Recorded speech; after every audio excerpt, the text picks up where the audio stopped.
Dheeraj Singh, Bloomberg News. A man holds a mobile phone displaying a fake message shared on Facebook's WhatsApp messaging service while attending an event to raise awareness of fake news in Bulgara village in the district of Gadwal, Telangana, India, on June 12. By Annie Gowan, Washington Post. New Delhi. 5 people were killed by a mob in India on Sunday after rumors spread on social media that they were child traffickers, the latest in a string of lynchings tied to fake social media messages that have left officials stunned and grappling with ways to control the rising violence. More than a dozen people have been killed across India since May in violence fueled mainly by messages on the WhatsApp service.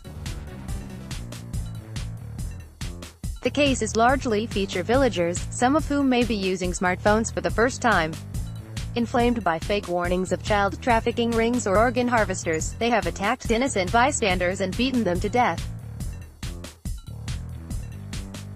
Ad choice advertising and Red invented by Teeth. Start your day with the news you need from the Bay Area and beyond. Sign up for our morning report weekday newsletter. Governments around the world are considering laws and controls against fake news in the wake of Russian interference in the 2016 U.S. presidential election and the rise of hate speech. Such reactions have raised free speech concerns. But the spread of fake news, a global scourge, has been particularly pernicious in India, where legions of new, inexperienced smartphone users send billions of messages a day on WhatsApp, which has more than 200 million users in India, its largest market. As India's government weighs what to do, local authorities have been left to tackle fake news as best they can, issuing warnings and deploying low-tech methods such as hiring street performers and rumor busters to visit villages to spread public awareness. One such rumor buster was killed by a mob Thursday in the eastern state of Tripura. We are trying to counter the misinformation by aggressive campaigning on social media, WhatsApp and local TV channels, said M. Ram Kumar, the superintendent of police in Dhule, a district in western India. It was there that 5 nomadic beggars were beaten to death Sunday by villagers, who thought they were child kidnappers. We want to convey the message that all rumors are false and they should not fall prey to them, Ram Kumar said. In recent days, officials of WhatsApp, owned by Facebook and based in Menlo Park, have introduced a new function that allows administrators of groups to control which members can post messages, and the company is testing a plan to label which messages are forwards. WhatsApp is expanding outreach in India as its 2019 general election looms and political parties are signing up WhatsApp warriors by the thousands, who, in some cases, spread incendiary content themselves. WhatsApp is working to make it clear when users have received forwarded information and provide controls to group administrators to reduce the spread of unwanted messages in private chats, said a spokesman for WhatsApp, Carl Woog. We've also seen people use WhatsApp to fight misinformation, including the police in India, news organizations and fact-checkers. We are working with a number of organizations to step up our education efforts so that people know how to spot fake news and hoaxes circulating online.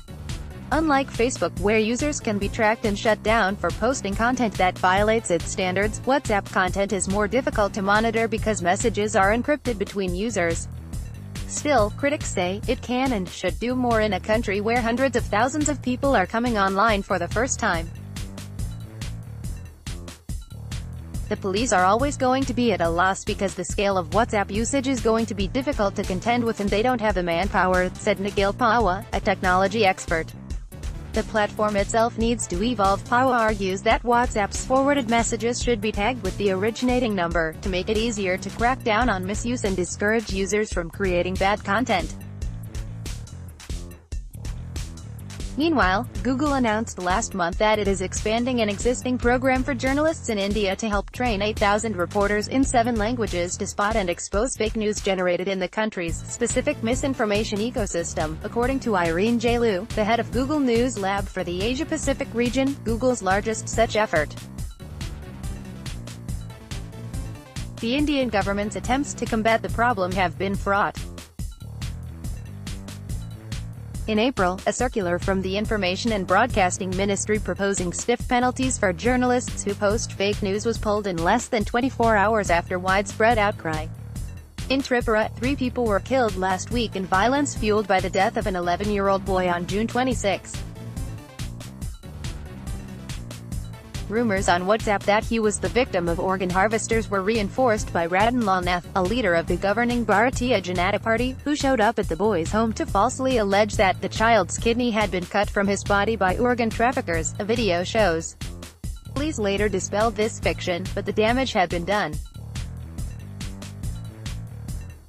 The state's Information and Cultural Affairs Department hired rumor busters to control the subsequent violence, including Sukanta Chakraborty, 33, a tabla musician with a sonorous voice who was paid about $8 a day to travel from village to village in a van equipped with a loudspeaker, warning about the dangers of fake news.